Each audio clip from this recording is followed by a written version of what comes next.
create your world.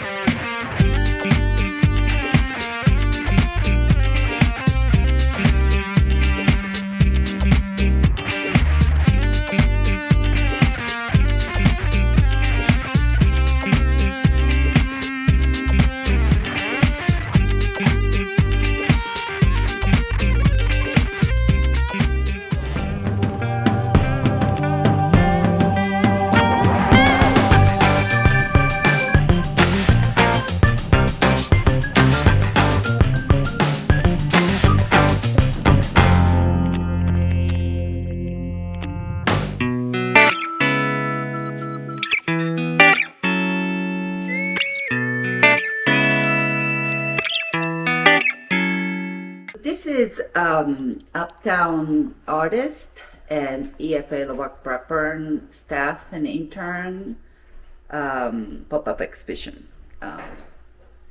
Mostly affordable work.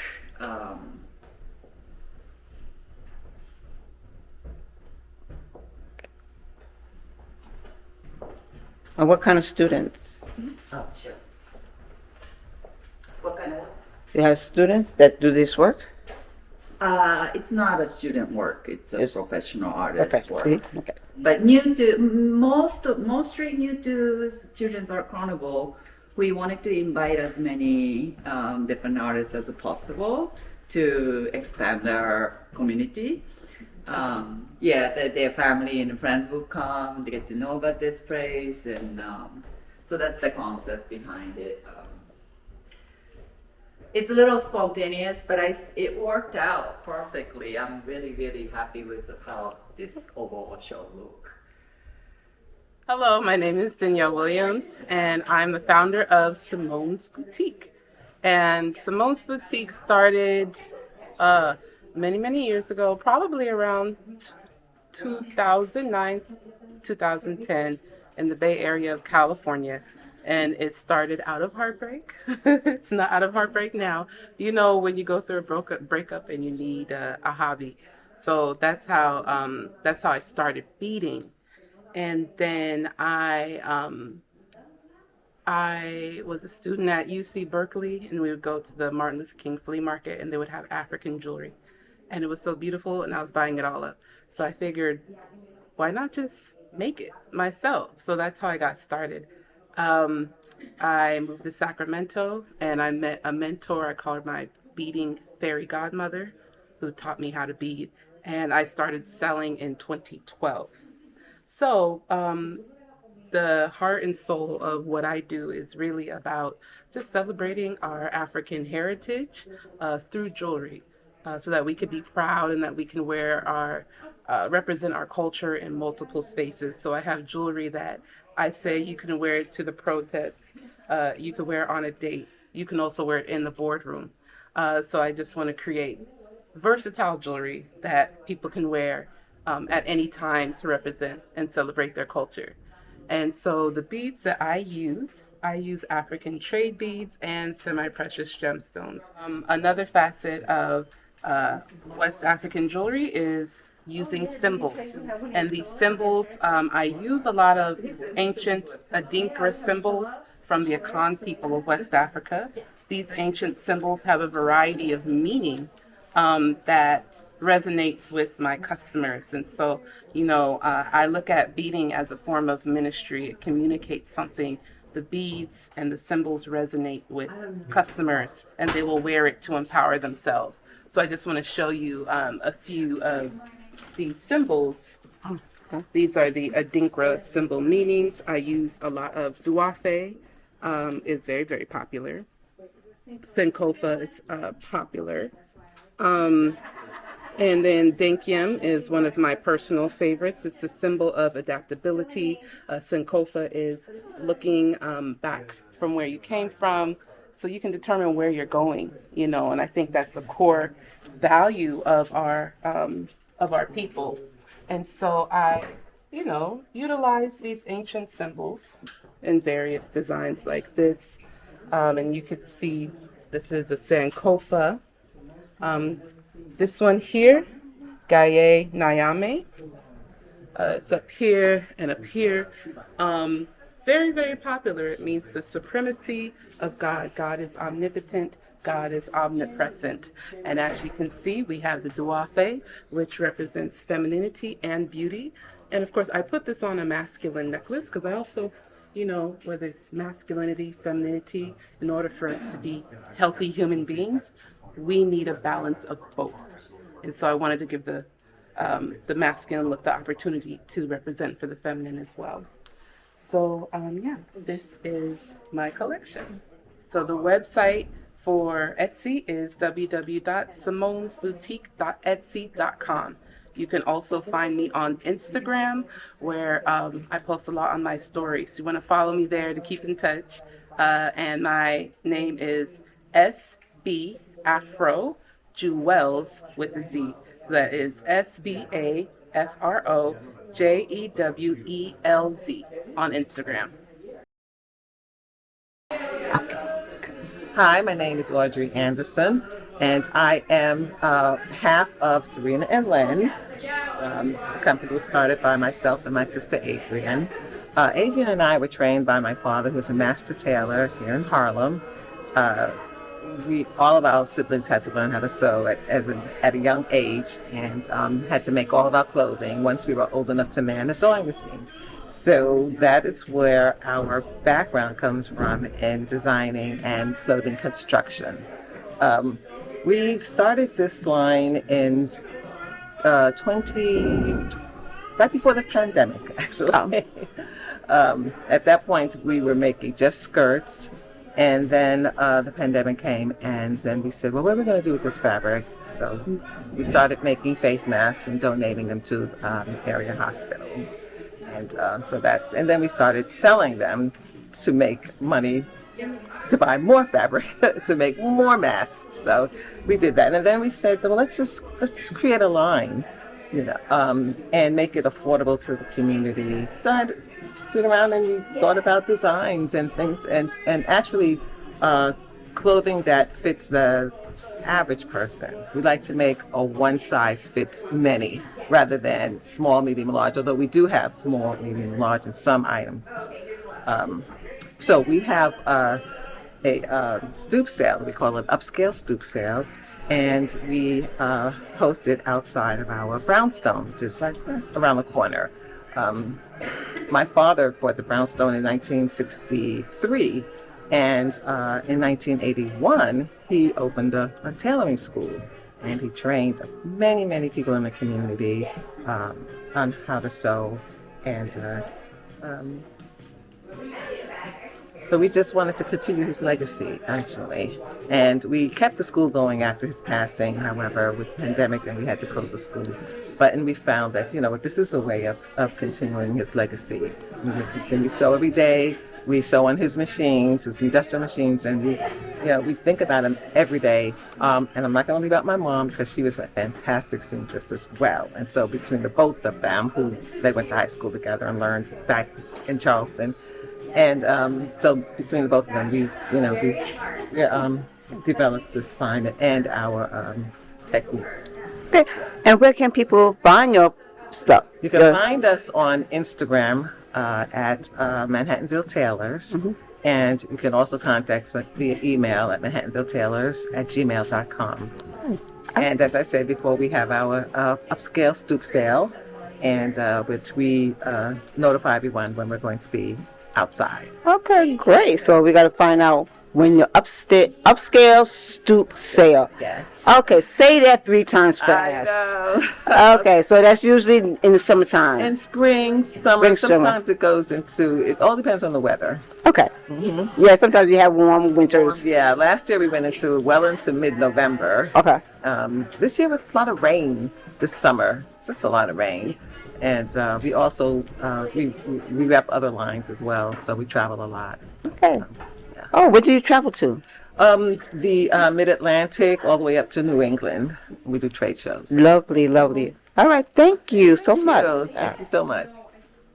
Hi, my name is Joy Ahern. I run Brigada Design and sell original artwork here at the Children's Art Carnival. These are all spin art done on wood, have these thin wood ones, the thicker wood ones, and then I also have ceramic products too. Okay. I also sell bookmarks, prints, holiday cards, and original artwork. Oh, okay.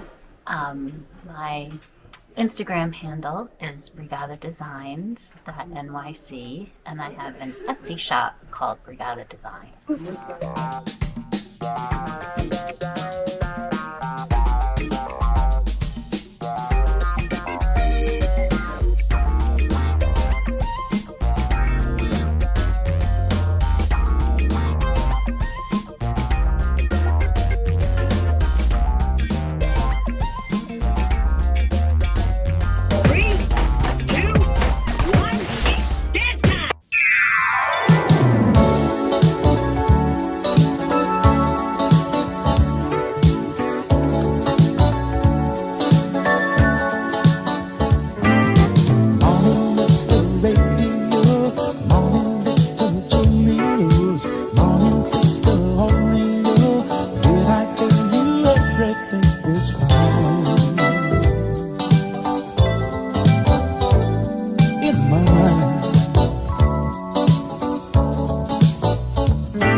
I thank you, universe, for all the goodness you are bringing my way. I receive it, I accept it, and I thank you for it. And so it is. Welcome to the Hamilton Heights darkroom. This is a traditional darkroom. It has 8 enlargers where the students will take their negatives, put their negatives inside of a carrier, and then project them to make enlargements. They make enlarged pictures. Then they'll take their paper and they'll walk down here to the developer where they'll put the paper into this developer tray. And after about a minute, they'll see the image rise up out of nowhere. And that's when that's when we win, and we have them as our students again. The students print here, they develop film. We have a student getting ready to develop film. Of course, when you're in here, I'll just sit for a second. When you're in here, we have to work in safe light. This is what it looks like when it's safe light. It's yellow, amber light. And when the students do work in that light, they have to enter and exit through the tube. Lights up. Then they'd be outside in the dark room. When we do the class for the kids from the transitional homeless shelter, like we have up here, they come into the dark room. They've never had an actual 35 millimeter camera before. They all have iPhones, but not cameras. We give them cameras. They see the picture come up. They love it. But what they really love is going around that tube. And it's like, okay, with the tube, let's go back to working in the dark room. So we have both paying students and we do grant-based classes. We're the only community dark room in Manhattan, and we're a nonprofit as well. We do have our classes today.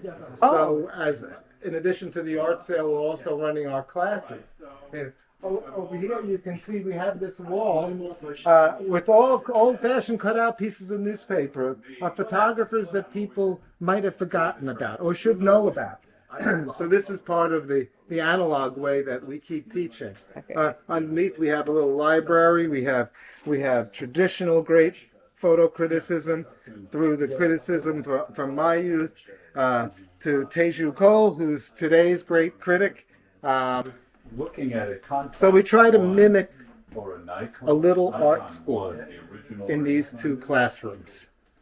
I think also A repartee amongst the students that we call the salon experience. Or when the students are in the dark room by themselves working around the tray, I call that the camaraderie around the sink. This is my signature design, the cityscape, New York City. Started doing it on functional ceramics back in 1985. Used to sell out of the American Craft Museum when it was on 53rd Street. Sold at St. John and Divine's, Katona Museum. So I went from functional ceramics to t-shirts, to paintings on canvas and paper to design. It's my signature work. My name is Eric Ingalls. My company is Artistically Yours. And basically, I deal with primary colors and geometric shapes. I do photography, poetry, and painting. And my favorite type of work is collage. They can call me and make an appointment to come by my gallery, by my studio. Okay. 917-349-7203.